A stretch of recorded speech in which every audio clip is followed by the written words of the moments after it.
Hey there, Sharon Horne-Ellstrom here. Welcome to day 164 of our BU 365-day challenge to do one thing every day that improves us in some way.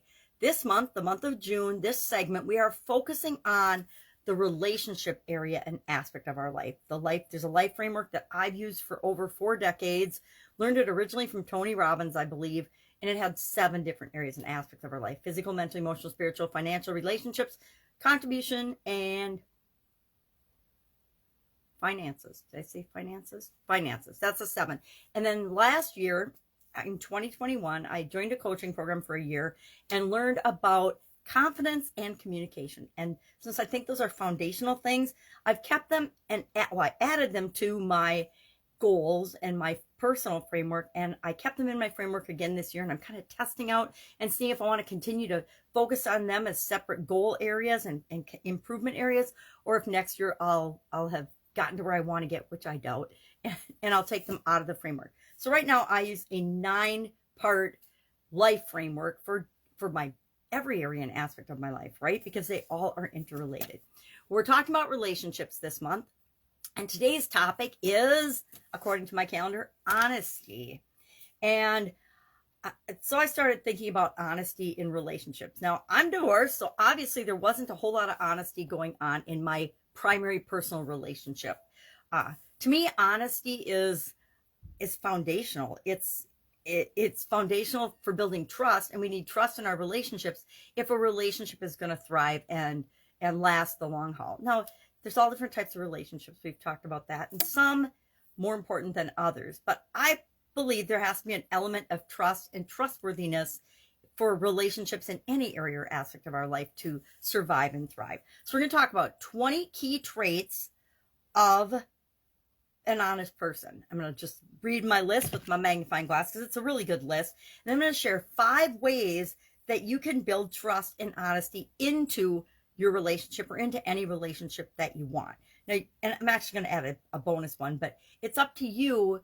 Our action item today is just on a scale of 1 to 10, 10 being the most important, 1 being the least. How important do you believe that honesty is in your relationships? I think it's super important, but I want to know what you think, and not what you think in the past, what you think it should be, not what you think I want to hear, because I don't care. It's up to you. You're just being honest with yourself in terms of how much you think honesty is important to your relationship. So what are 20 key traits of an honest person? I'm not going to count them because I didn't number them and I will lose count. So I'm just going to read them off. We could turn this into a checklist is what I was thinking for myself today. Traits of an honest person. They don't exaggerate.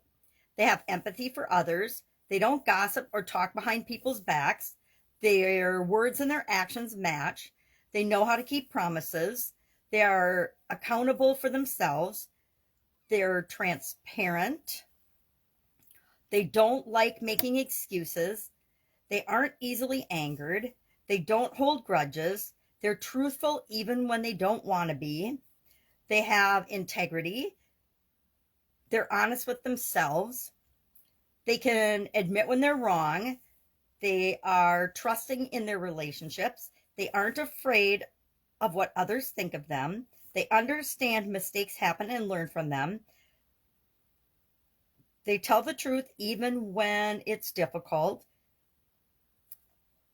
They're honest because it's the right thing to do. And they're not driven by money or fame. So what are 5 ways that we can go about building trust and honesty into our relationships if maybe we're not where we want to be, or maybe our partner isn't where we want him, her, or whatever to be in our relationship? Maybe you have a business partner and you're not confident, 100% confident that they're honest and with you in terms of all the areas and aspects of business. So what are some ways we can be more trustworthy, build trust, and build honesty into our relationships? Number 1, we have to know ourselves and our intentions. Every relationship isn't meant to be a deep, 100% honest relationship. Our acquaintances, the people we meet on social media, we show them the sides of us that we want them to see. They don't need to know everything. There's this big push for vulnerability on the internet right now, because if you're vulnerable, people will trust you. But guess what? Just because you're vulnerable, people aren't going to trust you. because it depends how, if you're honestly and being in integrity when we're sharing vulnerability, or you're just sharing because that's what some guru taught you to do and said, oh, tell your origin story and be really vulnerable.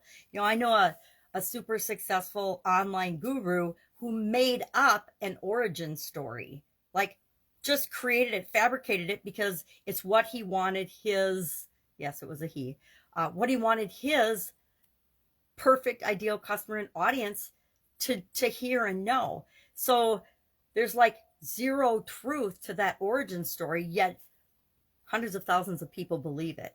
So know yourself and know your intentions. And I would contend that if your intentions are good and to make the world a better place, you're doing fine. If they're not, maybe you have to check yourself from an integrity standpoint with respect to intentions. And that's up to you too. Everybody, each and every one of us, get to decide what integrity is to us, what line, where that line in the sand is, what line we will and will not cross. Number 2, make your actions match your words. Nothing, and this is true all the time. If our actions and our body language don't match, people sense that at an intuitive level and they don't trust you. Number 3, be sincere about your reactions. I laugh because my daughter and I have, and my son too, if you want to know what we're thinking or feeling, you just look at our face, because as much as we try to hide it sometimes, we do not have poker faces in my family. And what you see is normally our first reaction. So if you're just paying a little bit of attention, if I'm horrified, shocked, or surprised, it's pretty easy to tell. So be sincere in your reactions, because you're not really going to be able to cover them up. I've learned a long time ago when I was a little girl that it's easier to tell the truth and be honest all the time than it is to tell fibs or sugarcoat things and then have to remember all of the sugarcoating and the fibs and the things that you've told different people. It's just easier to be honest. Be open to feedback. That's one that we all have to learn. Number 5, accept your partner as a separate person, because they are, just like we have to accept our kids and our grandkids as separate people. They are their own little individual people, and we have to respect that and encourage that in them. And then a bonus one, create an atmosphere that encourages vulnerability. And again, the word vulnerability, to me, it's important to be yourself. And being yourself means that you share information and are vulnerable in some ways.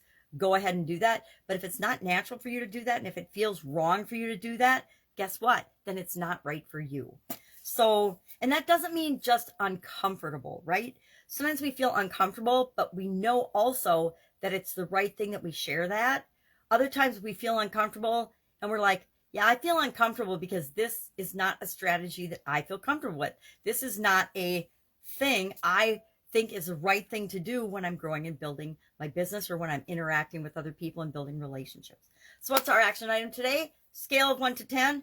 How important do you personally, right this instant, before you read or heard any of these lists, think that honesty is in your relationships? And if you want to specify a relationship, you can say, hey, at work and in business, I think it's an 8. At home, I think it's a 10 with my primary significant other. With my kids, I think it's a 6 because I'm teaching them to be and have goals and virtues like, well, I want to demonstrate to them certain things, but other things, I also want them to remember to be kind. And yeah, it's important to say things and give feedback even when it's difficult, but sometimes it's not urgent and important and it's none of our business, right? Sometimes things are none of our business and we should just not say them. But we can teach them things like not gossiping or talking about people behind their backs. All right. Any questions, hit me up. That's our little discussion about honesty today. If I can help you in any way, ask. Otherwise, I'll be with you tomorrow for day 165, I think, already of our 365-day challenge. Get out your lifeline exercises. We're going to do the lifeline exercise tomorrow as part of our topics. And I'm not going to share our topics. I'm going to surprise you. All right. Have an awesome day, and I'll be with you tomorrow.